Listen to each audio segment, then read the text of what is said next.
semaine dernière, on a parlé de l'adoration. La semaine dernière, on a parlé de l'importance de comprendre ce que ça impliquait que d'adorer Dieu. Et on a vu un excellent exercice ce matin où on s'est rendu compte qu'on peut louer Dieu dans le calme. Amen. Alléluia. Amen. On peut louer Dieu dans le zouk. C'est bien de louer Dieu avec le sébène. C'est bien. De temps en temps aussi, c'est bien d'être calme. Amen. Alléluia. Amen. Ok, ce matin, mon texte sur lequel je vais m'appuyer se trouve dans le livre de la Genèse, au chapitre 37. Est-ce qu'on peut le lire ensemble? Genèse, chapitre 37, du verset 5 au verset 11. La Bible dit, Joseph eut un songe et il le raconta à ses frères qui le haïrent encore davantage. Il leur dit, verset 6, écoutez donc ce songe que j'ai eu. Nous étions alliés des gerbes au milieu des champs, et voici ma gerbe se leva et se tint debout. Et vos gerbes l'entourèrent et se prosternèrent devant elle. La suite. Ses frères lui dirent, est-ce que tu régneras sur nous? Est-ce que tu nous gouverneras? Et ils le haïrent encore davantage. Alléluia. Et ils le haïrent encore davantage à cause de ses songes et à cause de ses paroles.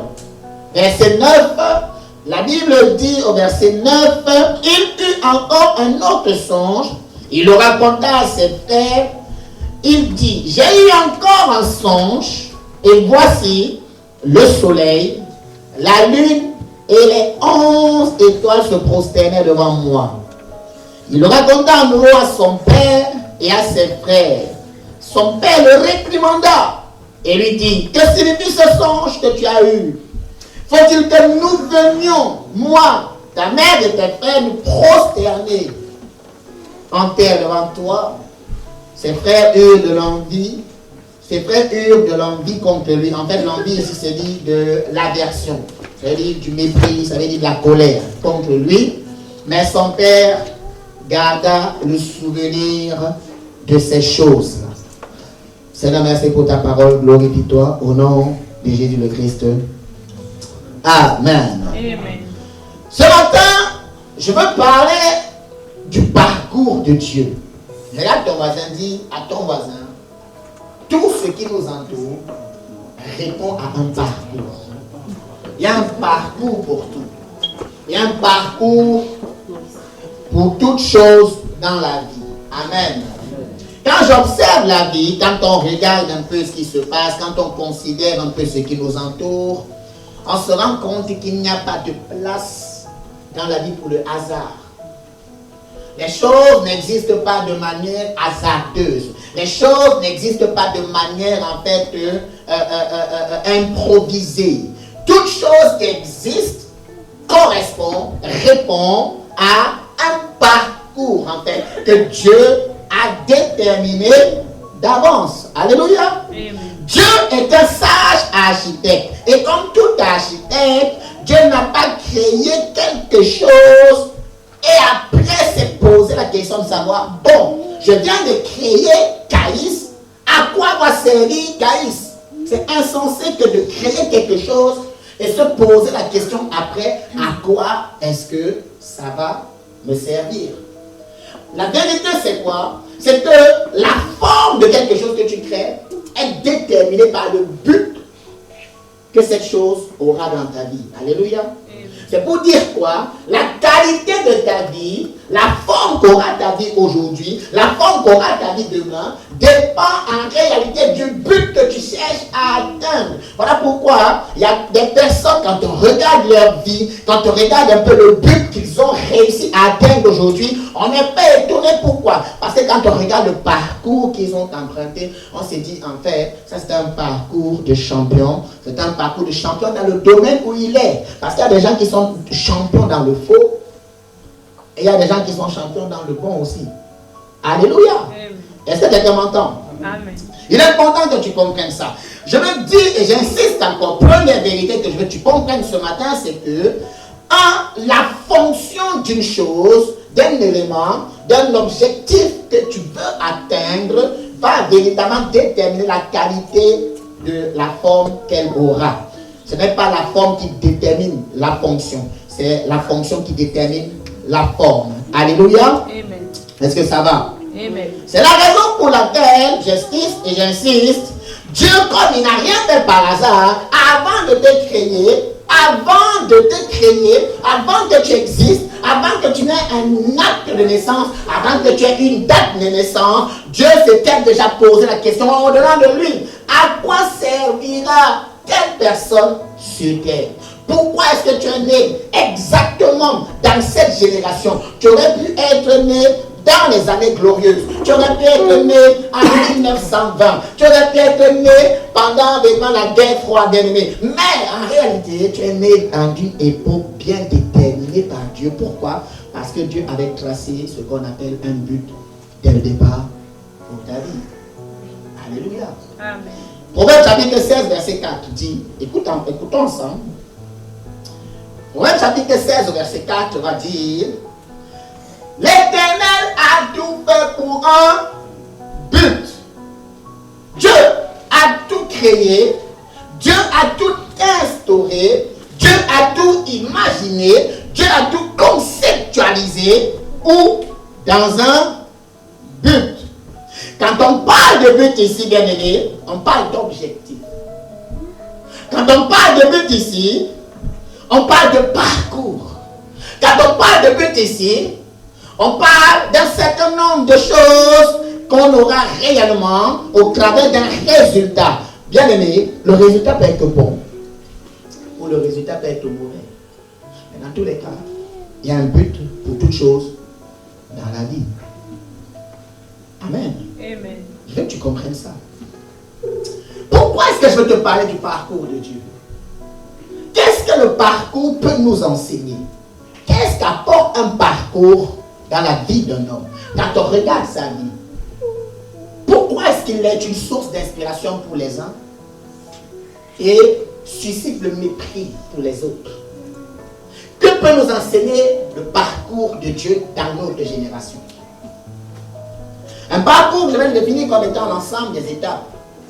L'ensemble des étapes par lesquelles tu dois passer, bien aimé, pour atteindre ce que tu souhaites atteindre dans la vie. Un parcours, c'est l'ensemble des étapes, l'ensemble des points, en passant, c'est-à-dire du point A au point B, du point B au point C. Si tu vas aller au point X, tu dois passer par un ensemble d'étapes qui te permettront, bien aimé, d'atteindre l'objectif que tu t'es fixé. L'objectif qu'on se fixe ne doit pas être dû au hasard. L'objectif que tu te fixes va être important. Pourquoi? Parce que c'est ça qui va expliquer pourquoi est-ce que toi tu as eu besoin de commencer par les galères pour réussir. Pourquoi toi tu as besoin de commencer par la facilité pour réussir. Et pourquoi d'autres passent d'abord par des moments extrêmement difficiles pour réussir. Alléluia. Amen. Ce qui m'a impressionné en fait ici, bien aimé, c'est qu'un parcours va nous enseigner une méthodologie. La méthode. Il y a des gens, quand tu regardes leur vie, si c'est une vie d'échec, tu sais la méthode à utiliser pour échouer. Il y a des gens, si c'est une vie de réussite, une vie de succès, de témoignage, tu t'intéresses à la biographie de ce monsieur-là, tu comprends, en fait, qu'est-ce qu'il a fait de plus que les autres pour être là où il est aujourd'hui. Alléluia. Ça ne sert à rien de regarder quelqu'un qui a réussi et être jaloux de lui. Regarde la méthode qu'il a utilisée.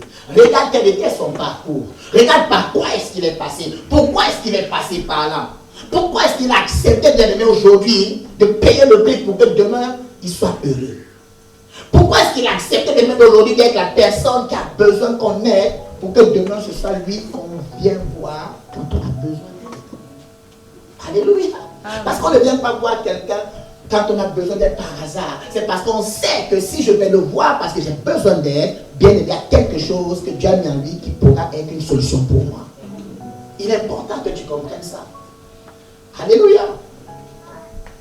Dans le texte de base qu'on a lu de Genèse, ce qui m'impressionne dans ce texte-là, voici un homme à qui Dieu révèle sa vie, son but, son objectif. Il dit, J'ai vu le soleil, la lune et les étoiles se prosterner devant moi.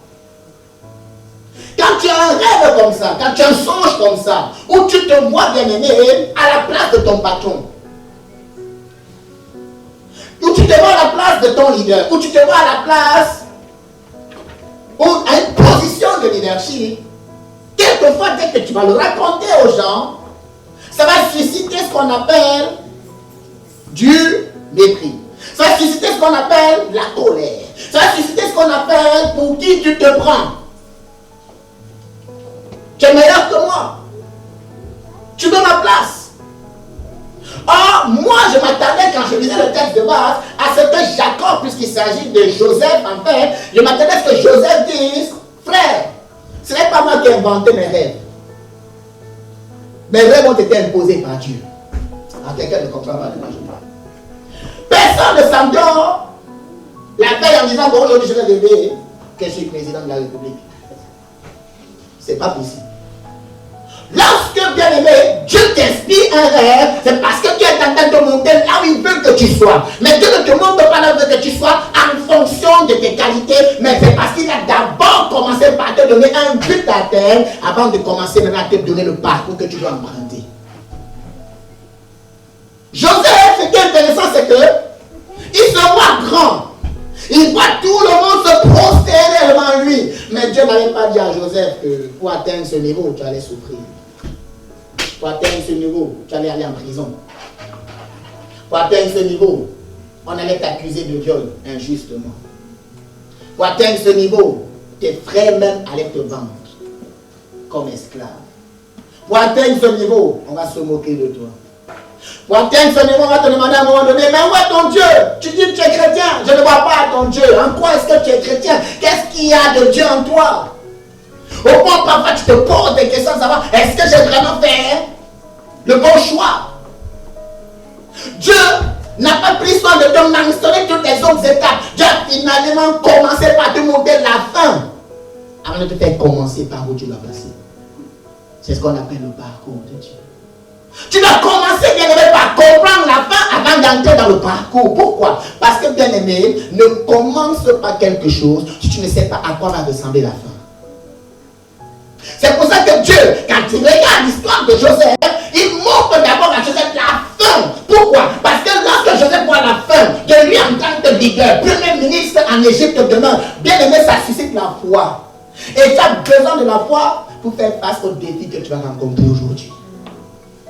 C'est de ça qu'il s'agit. Le parcours de Dieu.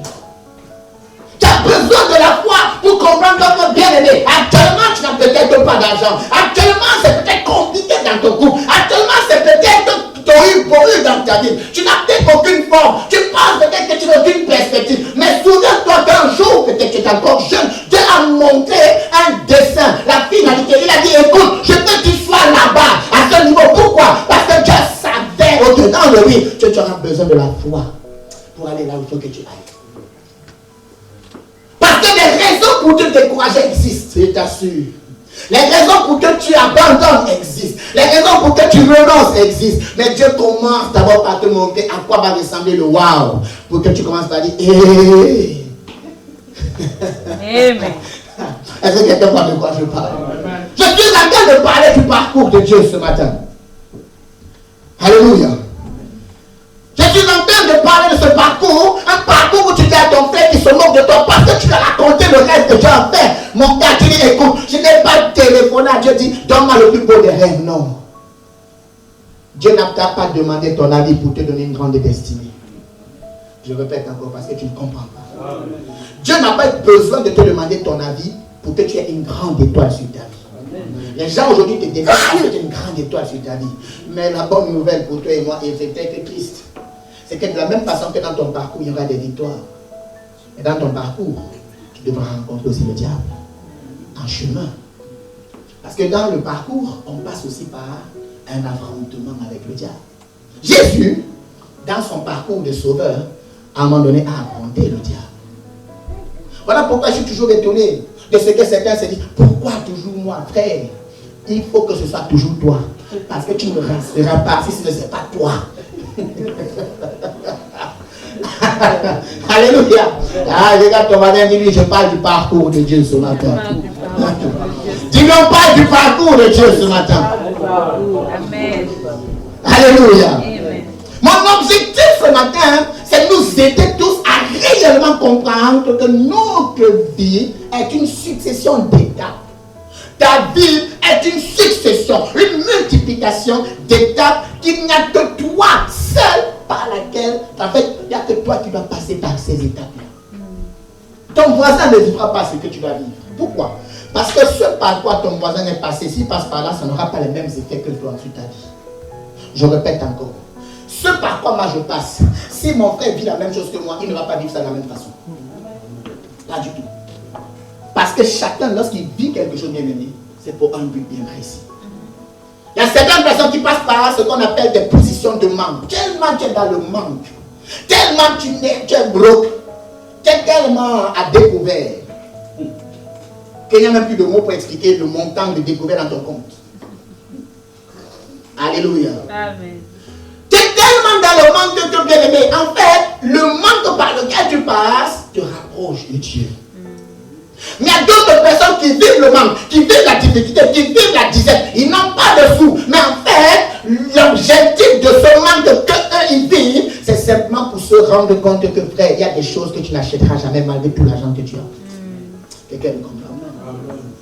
Je peux être pauvre aujourd'hui, mais moi, ma pauvreté, ça me dit, Seigneur, j'ai besoin de toi. Parce que la richesse, ce n'est pas le compte bancaire. La pauvreté, si c'est l'humilité. Mais d'autres personnes, tellement sont pauvres, mais remplies d'orgueil, qu'ils se rendent compte que, malgré tous les millions, il y a des choses que tu n'achèteras jamais avec l'argent. Je t'assure. Voilà pourquoi on peut vivre les mêmes choses, mais on n'a pas les mêmes résultats. On peut passer par les mêmes situations, frère, mais on n'a pas les mêmes enseignements. On peut utiliser la même méthode, mais bien aimé, le résultat de la méthode ne sera pas la même pour tout le monde. Chacun a un parcours.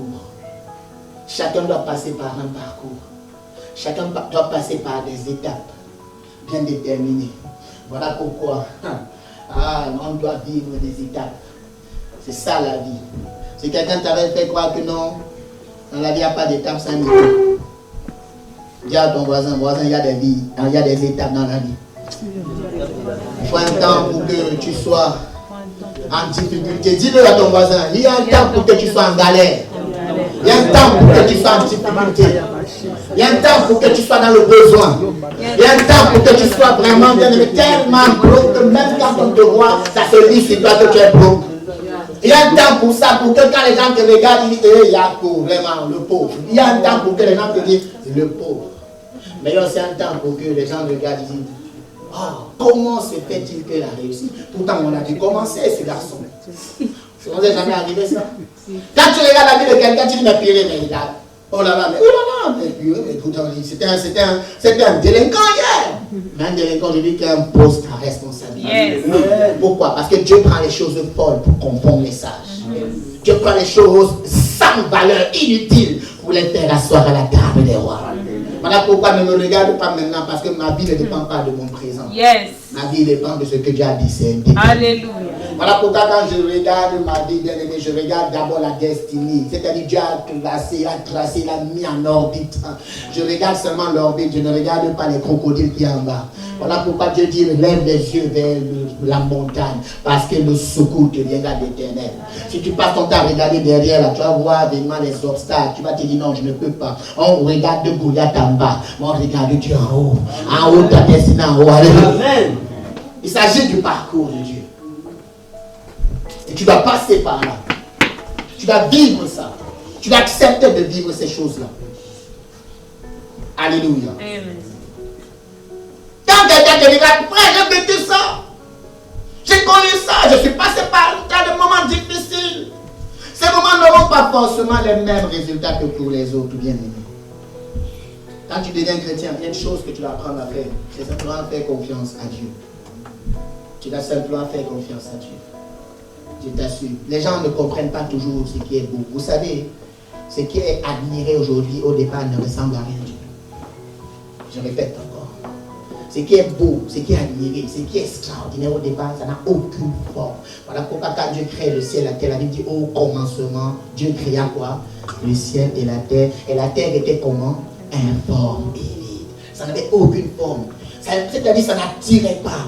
Ça n'avait aucun, c'est-à-dire rien d'extraordinaire. Et c'est la même façon que Jésus est venu. La Bible dit que Jésus n'avait rien à lui pour attirer les gens. Il est venu dans l'humilité la plus totale possible.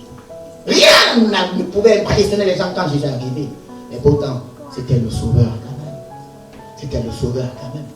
J'aime cette image que j'ai vue une fois sur les réseaux sociaux où on a donné un billet d'argent à quelqu'un, un billet de 10 euros, on l'a froissé. On a mis à côté, bien aimé, un billet neuf. On a dit, est-ce que c'est la même valeur d'argent, la même somme? On dit oui. Ça veut dire que même si au départ je n'ai pas de concret, ne pense pas que je n'ai pas de valeur. J'ai toujours de la valeur. J'ai toujours de la valeur. Même quand toi tu penses que bien aimé, tu n'as rien.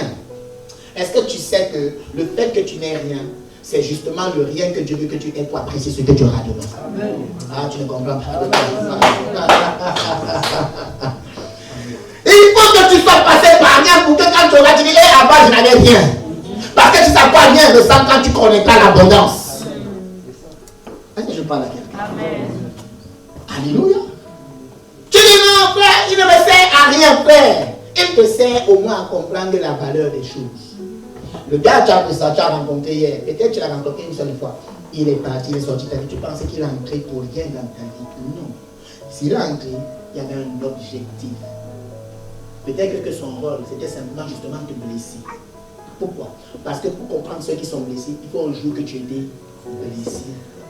Pour comprendre ceux qui connaissent la joie, il faut qu'un jour tu aies rencontré quelqu'un qui est toujours joyeux. Voilà pourquoi quand tu penses que non, ta vie n'a aucun sens, que tu n'es rien, que tu n'as rien, en réalité bien aimé, rien a de la valeur. Rien a de la valeur. Rien est tellement précieux. Alléluia. Amen.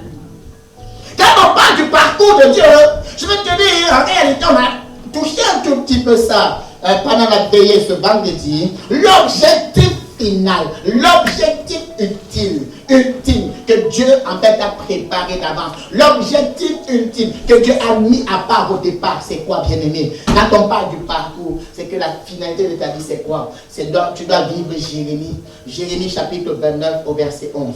La Bible est dans le livre de Jérémie chapitre 29 au verset 11. Car je connais les projets. La Bible dit les projets. La Bible n'a pas dit un projet. La Bible n'a pas dit le projet. La Bible dit je connais les projets. Ça veut dire que Dieu a plusieurs projets en réserve pour toi. Alléluia. Yes. Il dit je connais les projets que j'ai formés sur toi. Projets de paix et non de malheur. Afin de te donner quoi? Un avenir et l'espérance. Voilà ce que la Bible dit. La Bible dit, je connais les projets. Ça veut dire que dans ma vie, en ce qui concerne Dieu, bien aimé, il y a ce qu'on appelle des projets de richesse, de prospérité, de santé, de bonheur, de joie. Il y a plusieurs projets. Il n'y a pas un seul. Mais ce qui m'a impressionné, le Saint-Esprit me dit, écoute, pourquoi est-ce que je forme sur toi des projets de paix et non de malheur? C'est parce que, bien aimé, Dieu ne peut pas te programmer pour la paix si un jour tu n'as pas connu le malheur. Dieu ne peut pas te programmer pour le bonheur si un jour tu n'as pas vu dans la disette, dans le bloc, dans le manque. Dieu ne peut pas te programmer pour la richesse s'il ne t'a pas vu un jour tellement pauvre. Pourquoi? Parce que Dieu m'a dit de te dire, le Saint-Esprit, chaque projet que Dieu forme sur un homme sera toujours contraire à ce que l'homme la vit actuellement.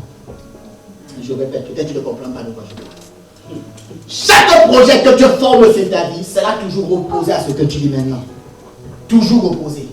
Parce que si Dieu programme quelque chose sur ta vie, c'est parce qu'il a vu que tu vis le contraire, exactement le contraire de ce qu'il veut que tu vives. Si tu as prévu le mariage, c'est parce qu'il sait que tu es célibataire en ce moment. Si tu as prévu que tu seras mère, c'est parce qu'il sait que tu n'as pas d'enfant actuellement. Si tu as prévu que tu sois père, c'est parce qu'il a vu que tu vas être un leader dans ta famille. Alléluia. Tu dois comprendre que chaque projet de Dieu commence toujours par le contraire de ce que tu vis. C'est pour ça qu'il nous a dit la dernière fois, l'accomplissement d'une prophétie, elle commencera toujours par le contraire. Voilà la prophétie qu'il a fait à qui? À Joseph. Joseph, tu seras roi en Égypte. Joseph, tu seras leader. Mais il a commencé en prison. Il a commencé dans un puits. Il a commencé où? Dans les fausses accusations. Il a commencé où? Dans la critique, la médisance, on l'a sali. Il a commencé où? Dans le besoin. Il a suscité la haine autour de lui à cause des projets que Dieu avait formés sur ça. Mais je vais t'annoncer en exclusivité mondiale. Même si c'est énerve les gens, les projets de Dieu s'accompliront dans ta vie. Amen. Parce que Dieu n'a pas demandé mon avis pour me donner de l'espérance. Dieu a seulement dit, quand il a vu parmi les milliards de spermatozoïdes qui se battaient dans l'invisible, il t'a choisi toi, alors qu'il aurait pu choisir un autre spermatozoïde. Il a dit toi, exactement toi. Si tu es venu là, c'est parce que je veux que tu sois ça. Si tu es venu là, c'est parce que je veux que tu sois ça. Tu n'es pas sur terre par hasard. Il y a tellement de personnes qui auraient aimé être à ta place aujourd'hui. Il y a tellement de personnes qui auraient aimé vivre ce que tu vis, je t'assure. Mais toi, tu es là. Si tu as remporté la bataille dans le lieu secret, tu n'échoueras pas dans le physique. Amen. Tu ne peux pas échouer dans le physique. C'est pas possible. Pourquoi? Parce que la Bible me dit que Dieu a prévu des plans de paix et non de malheur. Alléluia. Alors, j'ai 3 points pour te faire comprendre le parcours avec Dieu. Je vais commencer ce matin par juste la première vérité. Et la semaine prochaine, je te donnerai les 2 dernières. Quand on parle du parcours de Dieu, première vérité que je veux que tu comprennes, c'est que Dieu te montre toujours la finalité avant le commencement. Dieu te montrera toujours quoi? La finalité avant quoi? Le commencement. Dis à ton voisin. Dieu te montrera toujours la finalité avant le commencement. Regarde avec moi Amos chapitre 3 verset 7. Amos chapitre 3 verset 7. La Bible dit, est-ce qu'on peut le lire ensemble? 1, 2, 3. Car le Seigneur, l'Éternel, ne fait rien sans avoir révélé son secret à ses serviteurs. Alléluia. On va relire encore. 1, 2, 3. Car le Seigneur, l'Éternel, ne fait rien sans avoir révélé son secret à ses serviteurs, le prophète. Alléluia. Amen. Il faut que, bien-aimé, tu saches à quoi va ressembler ta vie demain pour que tu puisses t'engager dans cette vie-là. Je t'assure. Il faut que tu saches à quoi est-ce que ça va ressembler demain pour que tu acceptes de dire Vous savez, quand on parle du mariage, on oblige personne. Quand vous venez devant le pasteur, on vous dit, est-ce que tu acceptes de prendre la femme? Et quand elle dit oui, je le veux, c'est parce que normalement elle est censée avoir vu à quoi va ressembler son mariage demain. Quand l'homme dit oui, je veux d'elle, il est censé avoir compris que peut-être un jour elle ne saura plus faire à manger. Mais il a quand même dit oui, je le veux. Il ne faut pas dire après que tu m'as trompé. Non. Tu t'es engagé dès le départ. C'est jusqu'à la fin. Dieu te montre toujours la fin avant que tu acceptes de t'engager dans le parcours. Pourquoi? Parce que Dieu n'est jamais étonné de la vie que tu as parce qu'il t'a déjà montré ça avant. Alléluia. Amen. Est-ce que quelqu'un comprend de quoi je parle? Est-ce que tu sais pourquoi on appelle Dieu Alpha et l'Oméga? Pose la question à ton voisin. Voisin. Emmanuel, Est-ce que tu sais pourquoi on appelle? est-ce que tu sais pourquoi on appelle Alpha et Oméga? Sais-tu pourquoi? Do you know why his name is Alpha and Omega? Vous devez prêcher en anglais s'il faut. Amen. Yes. Dis-lui, pourquoi est-ce qu'on l'appelle Alpha et l'Oméga? Parce que Dieu commence en même temps que toi ce que tu commences, mais Dieu vient de là où toi tu es en train d'aller. Ça s'est enroulé. Je répète, elle n'a pas compris. Alpha parce que Dieu a commencé ce que toi tu vas commencer aujourd'hui. Alpha. Oméga parce que Dieu revient de là où toi tu es en train d'aller. Ça veut dire que Dieu vient de là-bas Il sait ce qu'il y a là-bas. C'est pour ça qu'il t'a dit, va là-bas. C'est bon. Quand il a dit au peuple d'Israël, allez à Canaan, c'est un pays où coule le lait et le miel. Il ne peut pas leur demander d'aller quelque part s'il n'a jamais été là-bas. Maintenant c'est entré. Il faut dire Amen. Voilà. Là ça a pénétré. Alléluia. Ah oui. Il est là, il me regarde. Pourquoi? Parce qu'il te fait commencer ce qu'il a déjà commencé. On dit qu'il est le commencement, mais il est la fin. La fin pourquoi? Parce que pendant que toi tu es en train d'aller dans ta destinée, en fait tu dis, je reviens déjà de là-bas. Je sais à quoi va ressembler ta vie demain. Voilà pourquoi, alors que je te vois sur ce parcours, je ne suis pas choqué, je ne suis pas étonné. Parce que la finalité de ta vie correspond à ce parcours que tu as emprunté. Yes. Ah oui, oui. C'est de ça qu'il s'agit. C'est pour ça qu'on l'appelle Alpha et Oméga.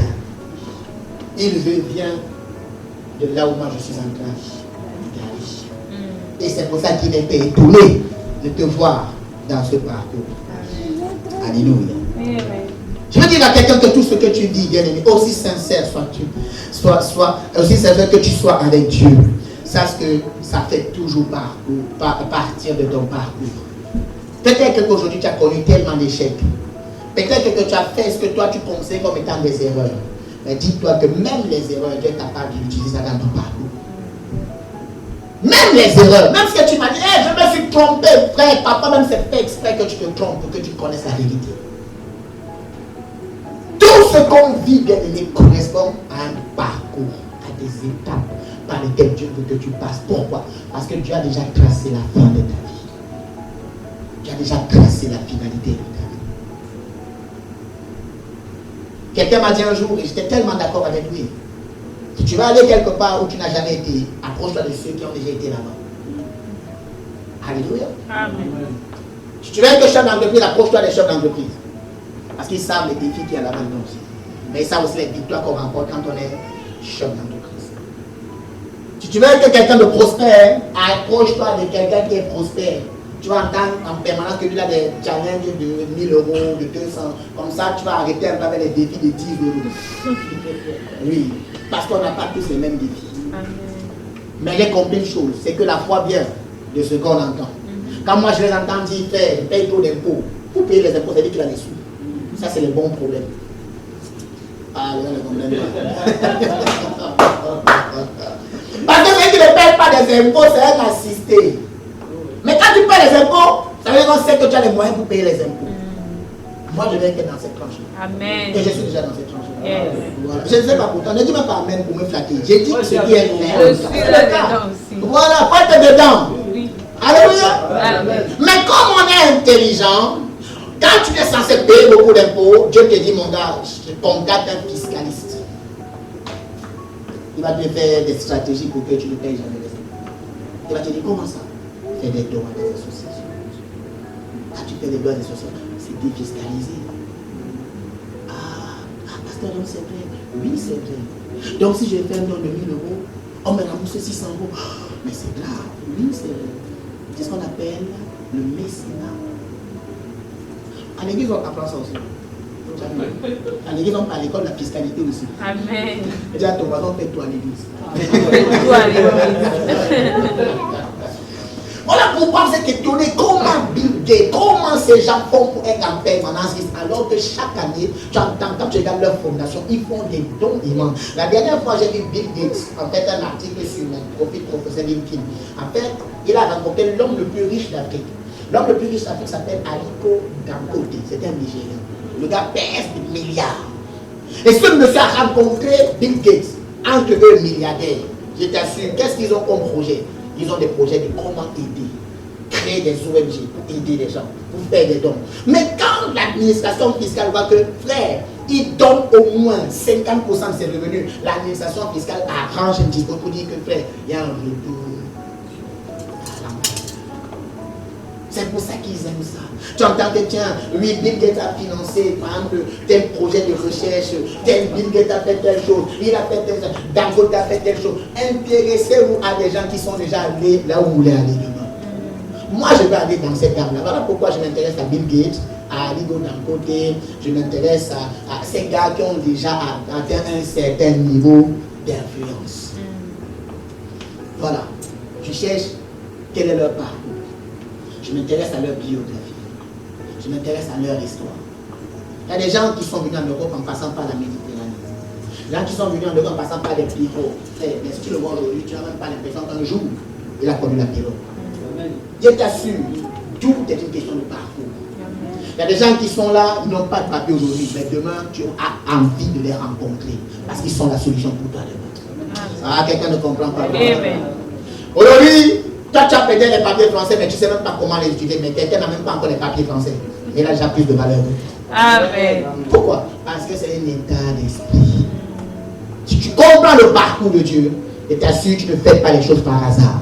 Tu sais que chaque chose concourt au bien de ceux qui aiment Dieu. Amen. C'est ce que la Bible dit. Il dit, chaque chose, chaque état, même quand tu as vécu la trahison fait, il fallait que tu sois trahi pour commencer à sélectionner qui rentre dans ton intimité.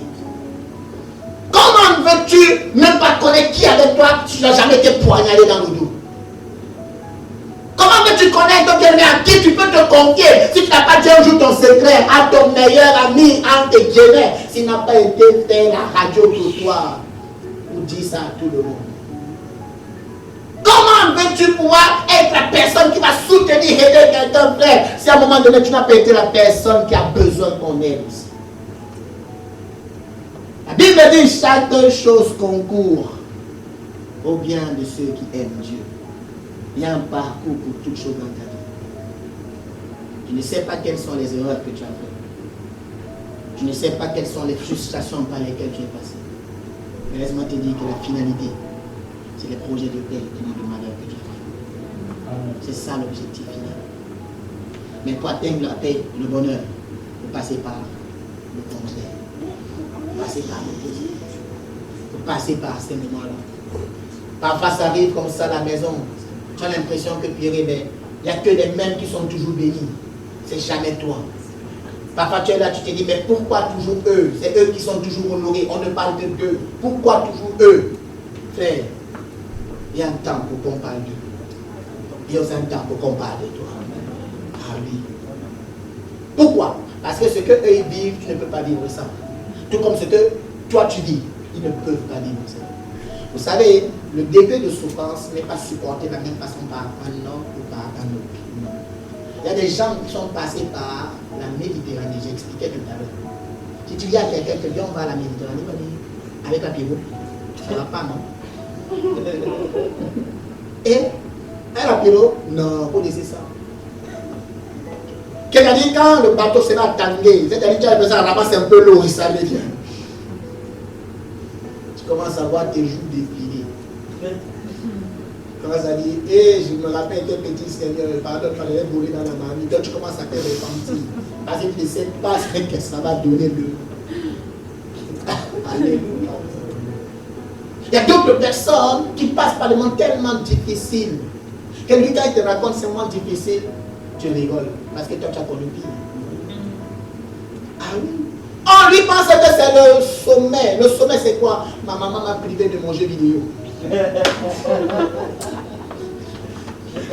Frère, toi, tu as des problèmes de jeux vidéo. Moi, je ne savais pas ce que j'allais manger hier. Or, quand tu penses que non, tu ne sais pas ce que tu vas manger hier, quelqu'un, comment je paye mon loyer demain? Les difficultés ne sont pas vécues de la même façon d'une personne à l'autre. Mais ce qui est intéressant, c'est que chaque difficulté représente une étape pour te faire grandir, pour te faire maturer, pour te faire prendre la maturité. Tu n'es pas obligé de détester ceux qui te détestent. Tu n'es pas obligé d'haïr ceux qui te haïssent. Non. Il faut même que tu sois haï parfois pour connaître que Dieu t'a choisi. Je vous ai toujours dit, pourquoi Dieu a choisi le peuple d'Israël alors qu'il connaissait le peuple d'Israël? Un peuple récalcitrant, un peuple rebelle, un peuple compliqué. Un peu, quand Jolanda s'approche de ce peuple-là pour l'aider, pour dire, viens, on va sortir de là. Ils sont contents au départ, ma paix, ils parlent derrière Jolanda. Toi, tu penses même que tu es qui?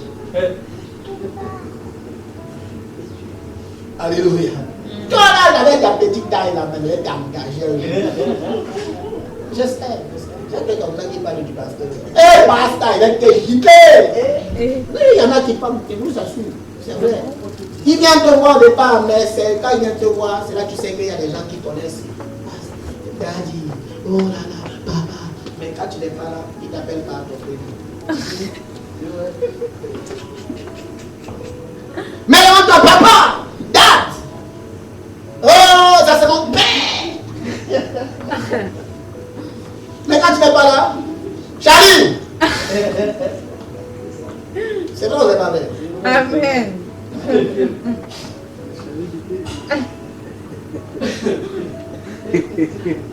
Il ajoute même le nom. Oui, là ils connaissent bien mon prénom. Ah oui, Charlie Mickey. Il appelle ça comme ma mère m'appelle. Alléluia. Amen. C'est ce qu'on fait. Mais il faut passer par là, bien-aimé, pour que Dieu comprenne que si toi tu es sincère, il va te positionner. Alléluia. Amen. Je vous assure. C'est un choix, c'est un parcours. On doit passer par un parcours. Mais la vérité, c'est que dans ton parcours, bien-aimé, ce que tu fais pour les gens en direct, fais le même quand ils ne sont pas là. Amen. Je t'assure. Ne fais pas semblant parce qu'il est de moi. Si il est là et que tu veux l'honorer devant les gens, fais-le encore doublement quand il n'est pas là. N'oublie pas que physiquement il n'est pas là, mais Dieu est là. Amen. Et Dieu révèle des choses cachées. Il dit, est-ce que je vais faire quelque chose à mon serviteur sans lui révéler? Là, papa, je suis comme ça dans mon coin, des choses, Dieu me montre des choses. Je sais. Papa, je dis, c'est ma compassion. Parce que c'est la même chose que Jésus faisait. Quand Jésus connaissait le cœur de ses disciples, Jésus priait quand même pour le Seigneur. Je t'en prie, ne leur impute pas ça. Ne compte pas ça comme péché pour eux. N'ajoute pas ça à leur liste. Je t'en prie. Car il y a des choses qui font par ignorance. Mais en même temps, quand je prie, je dis Seigneur, en fait, ça fait partie de leur parcours. Parce que ce qu'ils font maintenant, c'est parce qu'ils n'ont pas encore compris où ils sont en train d'aller. Parce que quand tu as compris où tu vas faire, ton attitude change. Ton attitude change. Jamais de la vie, je me permettrai d'appeler mon Père spirituel parce que qu'il soit là ou pas. Jamais. Même quand je parle de lui à mes collègues, quand on a un peu mon chef d'entreprise, il parle, il dit, moi je suis chrétien, d'ailleurs je parle même de ça. Il dit, je crois en Dieu. Là, il y a certains même, ils n'osent même pas l'annoncer. Mais je t'assure, aujourd'hui, je vous ai raconté, c'est parce que je l'annonce que certains chefs d'entreprise dans le monde, ils veulent financer aujourd'hui un repas de Noël pour les sans-abri à l'église. Amen. S'il avait honte, il n'allait pas me dire, on va le faire. Frère, ils veulent faire un don en nature de plus de 5 000 euros pour qu'on ait un repas de Noël. Alléluia. Oui, mais je n'ai pas honte de ça. Je le déclare. Et après, il me dit, je veux t'aider. Pourquoi? Parce que Dieu m'a dit, je donne le souci aux païens d'amasser les trésors. Mais je donne le soin aux enfants de Dieu de récolter. Amen. Pourquoi? Parce que Dieu récolte là où il n'a pas semé. Quelqu'un ne comprend pas. On t'a toujours appris qu'on sème pour récolter. Mais Dieu, est-ce qu'il a semé le faux pour récolter le faux? Voilà pourquoi on peut récolter là où on n'a pas semé. Et moi, je fais partie de la race qui récolte là où on n'a pas semé. Amen. Pourquoi? Parce que je me positionne simplement en fonction du parcours que Dieu a prévu d'avance. Je ne fais pas le bien parce que non, parce que ma nature désormais, si c'est Dieu qui vient à moi, c'est ce que mon ADN veut que je fasse. Je ne fais pas le bien parce que tu mérites que je te fasse du bien. Non. Je ne fais pas le mal parce que tu mérites que je sois méchant avec toi. Non. Je veux t'aider parce que Dieu m'a demandé de le faire. Point. C'est tout. Parce que je ne m'attends pas à ce que tu sois le rémunérateur de ma foi. C'est Dieu qui rémunère ma foi. C'est Dieu qui rémunère mon statut. C'est Dieu qui me fait du bien. Alléluia. Toute chose correspond à un parcours. Toute chose correspond à un parcours. Et maintenant, ce chef d'entreprise me dit, bon, écoute, donne-moi juste une date. Il faut que tu me donnes une date avant novembre, pour que nous on s'organise. Je vais faire une réunion tout à l'heure avec mon staff. On va décider d'une date pour qu'on puisse manger avec les sans-abri. Avec les gens qui sont vivants. Amen. Oui. C'est comme ça, c'est ça une église. Il y a un parcours, les choses n'arrivent pas par hasard. Ne pensez pas que c'est parce qu'on est ici, c'est parce qu'on est 2 ou 3 que vous pensez que Dieu n'est pas là. Je vous assure, quelquefois, Dieu est là où tu n'imagines pas. Quelquefois, Dieu est là où tu ne t'attends pas. Quelquefois, Dieu est là où toi tu méprises. Toi, tu dis non, oh là, il n'y a rien là-bas, je t'assure. Mais parfois, je vous ai dit, le rien là, parfois, c'est ce que Dieu utilise pour nous donner vie. Il ne faut pas négliger, bien aimé, le don qu'est la vie éternelle. Jamais négliger ça. Alléluia. Amen. Toujours rester dans cet état d'esprit. Il faut toujours rester dans cette dynamique spirituelle. Très, très, très important. Quelquefois, c'est prévu que tu sois combattu dans ton bonheur. Il faut que ton bonheur soit combattu. Et c'est même prévu que le diable s'agite. Mais au final, les plans de Dieu se manifesteront toujours. Pourquoi? Parce que ton futur est le passé de Dieu. Je répète, ton futur est le passé de Dieu. Que Dieu te bénisse. Amen. Amen.